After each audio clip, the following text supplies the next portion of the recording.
I played with Cristiano for 4 years, and for me, he's of course one of the best. But seeing every day playing and doing what he can do, it's really, really amazing. So the numbers make a difference. People can overlook stats. You can't. They smack you in the face. Yeah. The stats are incredible. To say that he scored more goals than appearances for Real Madrid, 650. Yeah. I mean, that's abnormal. Actually, going to the final, it was incredible. Wow. Because Cristiano Ronaldo, one time he was getting the ball. I think Cristiano, because he was good with his left foot and right foot. And Pico said to me, yeah. In the final and before the games, because when you line up for the anthem of the Champions League and things like that, when you come shake the hand, you come and shake my hand, and I said, what we gonna do?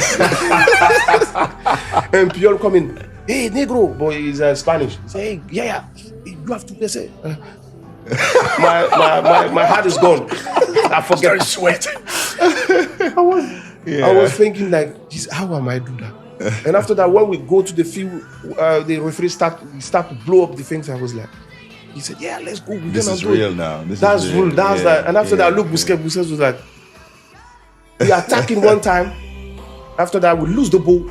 Oh, Cristiano Ronaldo was running and Piqué tackle. When we are coming, he just overpass and left foot, boom, and touch the ball touched the crossbar. The crossbar. Oh. And we were like, I said, you're in trouble. I said, Piqué, you know what? Me, I jump on him. He pass me, you cover the outside. That's how we control him. Yeah. Even Busquets, I said, Busquets, when you jump on him, and me, I follow. Where he goes, you go that side, I go that side. Oh, wow. And that's how we just, You and we plan manage for that him, by ourselves. And the field. Oh, wow. Because that's how players, because our generation, we just adapt straight. You didn't let the manager tell That's you it. what to do. Straight away, you guys figured out what to do, how to yes. keep him quiet. And Wow. we exchanged, I was said like, Piqué, come in there. Piqué, Busquets, come in there. Because I called them. I said like, guys, look, I don't feel comfortable. The guy is too fast.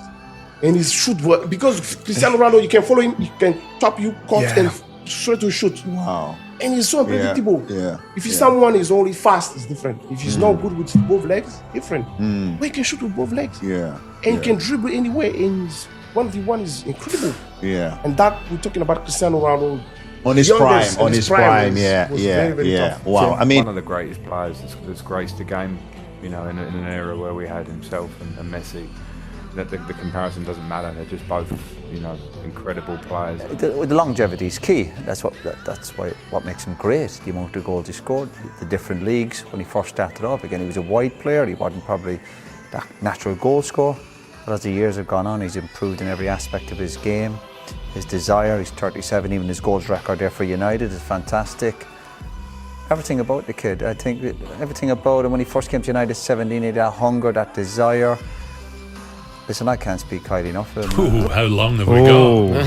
How long have we got, Joseph? That's, that's easy. Everybody says, and I say the same, he's not 25 anymore, he's 35. Okay. He doesn't score 50 goals, but how many did he score? 35. Amazing. So, the record is incredible. The numbers, they speak by itself. What drives him on? What drives him on? Fitness. You know, I think records. Yeah. He's a legend. He's one of these big names that stays forever in football history. But the guy he motivates himself with numbers, with new things. He wants to win the gold ball X times and the golden boot X times, and he wants to beat Ali Daei record in Iran of 100 and X goals in a national team. Yeah. He wants to not just to play these Euros. He's already thinking that he wants to play the next World Cup. Does he get angry when people say maybe Messi's better? Would that infuriate him? I don't think so. I just think that critics motivates him. I think he feels if people criticize me, it's because I am who I am. Jealous. And I did what I did, and I still try to do, and he gets that as an extra motivation. I think as an opponent, you should be quiet and don't say a wrong word about him, because that would be always a motivation for him. I think he's the player that everybody knows.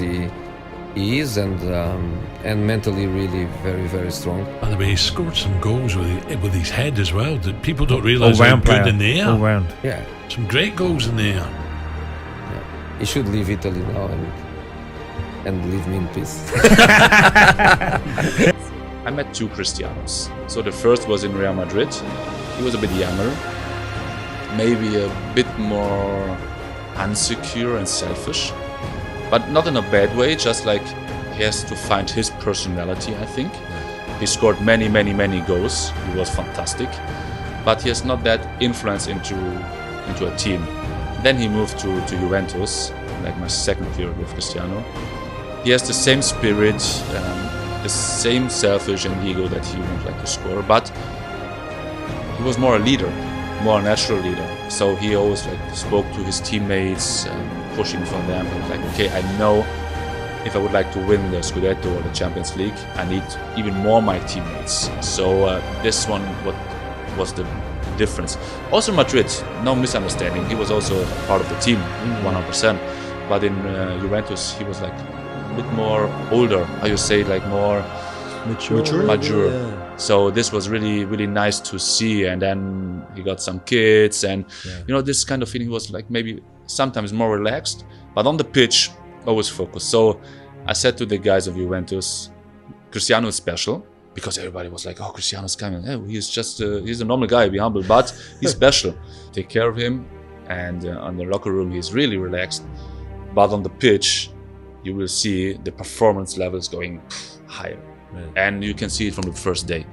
So we had shootings on goals, and he was to win. Okay, we bet on a bottle of wine, or we're playing 4 against 4. They said, Cristiano, what we bet? Bottle of wine, 100 euro, I don't know. So we bet, because there was always a challenge, a competitive. Yeah. So he's a competitor. So what we did when he lost, we got pissed. But everybody's like, I would like to beat Cristiano, or I would like to help you to win Cristiano. So the level of performance getting higher. This is also Cristiano. Yeah. Because before we had a good level, but with Cristiano, the level is getting higher. When you have a player who scores, I think it was 24 or 25 goals last season, how can you say this player is not for the team? Was the top scorer of the team, one of the top scorers in Europe. Probably he's not gonna score 50 goals every season. Of course, he's 38, I think, but he's still there fighting, scoring, taking care of himself every day, every single training. So respect, and now probably you have to control the charge of him in terms of training and games. You cannot make him play every single game of the season, but even though he wants to. Exactly, in the big moments, he will be there. There is one thing that you cannot lie, which is the stats. Mm-hmm. And Ronaldo has them.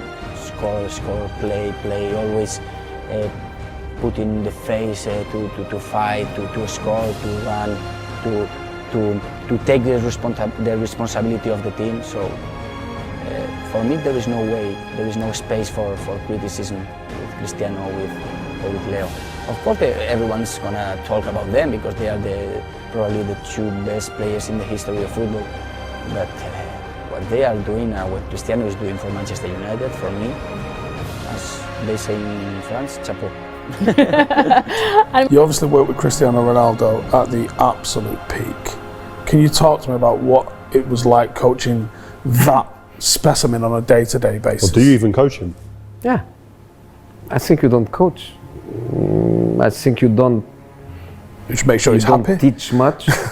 It's about being happy, and is about creating an environment by the tactical point of view, by the idea of football where the player can show the best. I think Madrid for him was a little bit of a transition, because for you he was a winger. The right winger, the left winger, wide, dribbling, attacking people, beating people. In Madrid he became more the goal scorer that he was for the rest of his career. In fact, probably was the first time he played a big match as a striker was Real Madrid-Barcelona in a cup final, where he scored an amazing goal with an amazing header on extra time.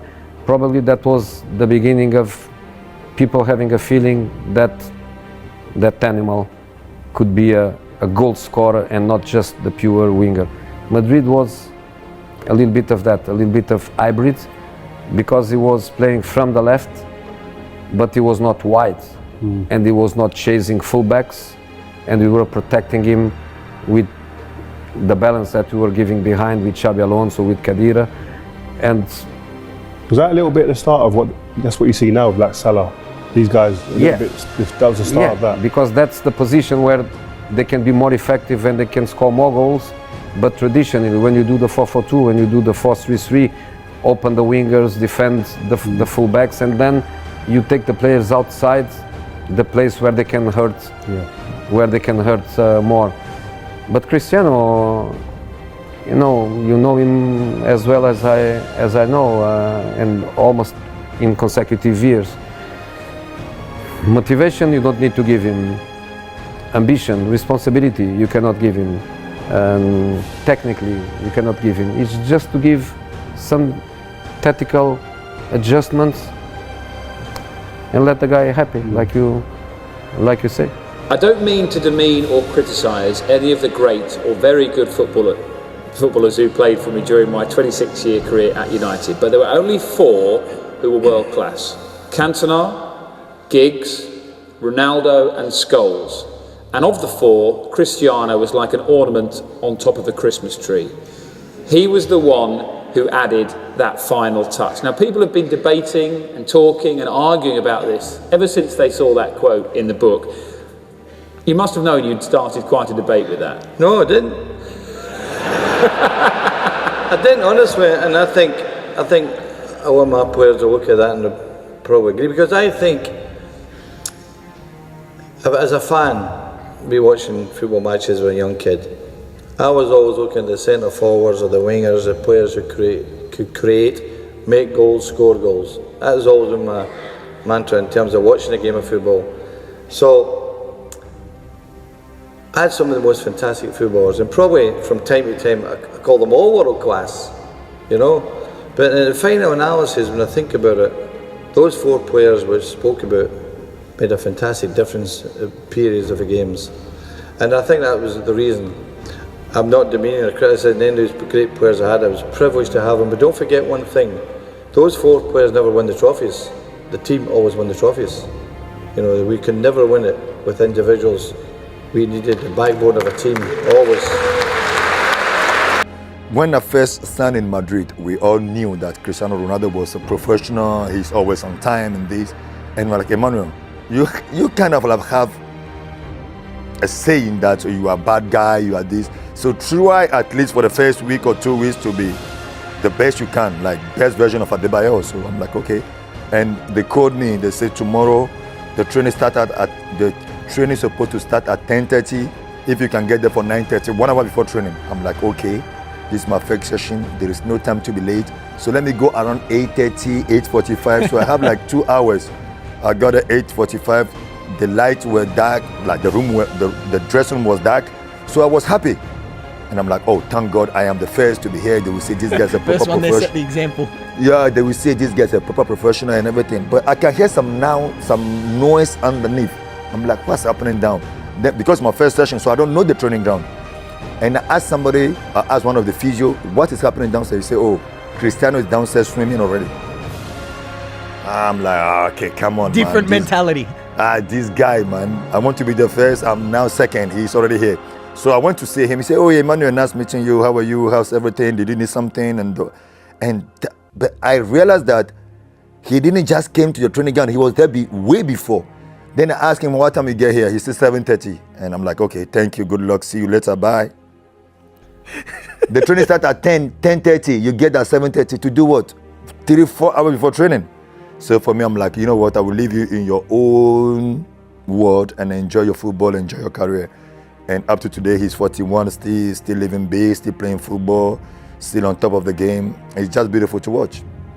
An example for the kids. Cristiano Ronaldo is, for me, the best player in the world. I think he's a massive factor why I wanted to come here as well. I think the team is is full of world-class players, and yeah, there comes no better than him, and it will obviously be an honour to play with him and hopefully learn off him, and yeah, I think we'll have a great team, and hopefully we can win a lot of trophies together. But you once went for lunch with him at Manchester United. I think you were going to have a gentle lunch, and it turned out to be a very competitive afternoon. No, exactly. I think we should stay at the training ground. You know, he said, let's go and having a lunch after training. Go to his house. You know, it was few people on the table. I look at it. It was just some salad, plain white chicken, no juice, just water. So we have a food, quickly a lunch, and after that, he said, let's go in the garden and play two-touch. I said, Cristiano, we just finished. So we go playing two-touch. After that, let's go for a swim. After that, let's have a sauna, jacuzzi. I was like, Cristiano, why we didn't stay at the training ground? So that's why I said Cristiano deserves everything he got right now. And also, I saw the goal today. You know, I used to call him Christian Dior because of his playboy style and everything. But I will say Christian the Warrior today. So I'm really happy for him. And he deserves. He deserves because he works so hard and he's a machine. And just quickly, you said he played table tennis with Rio Ferdinand, who beat him, and he was so cross. Exactly. He was determined to beat him. Exactly, and Rio, have to tell the truth. Rio beat him in front of everyone, so we screamed, and Cristiano was so angry. He sent his cousin by a tennis table. After 2 weeks, he back and he beat Rio in front of all of us. So that's Cristiano Ronaldo. He don't want to lose any game. È quello che ha Cristiano. Penso che fa delle cose ogni tanto che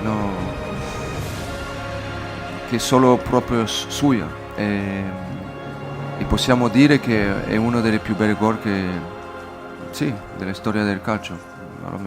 Può darsi che non è più bello che il mio, che l'ho fatto in Glasgow, perché l'avevo detto in spagnolo, quindi lo dico in italiano, però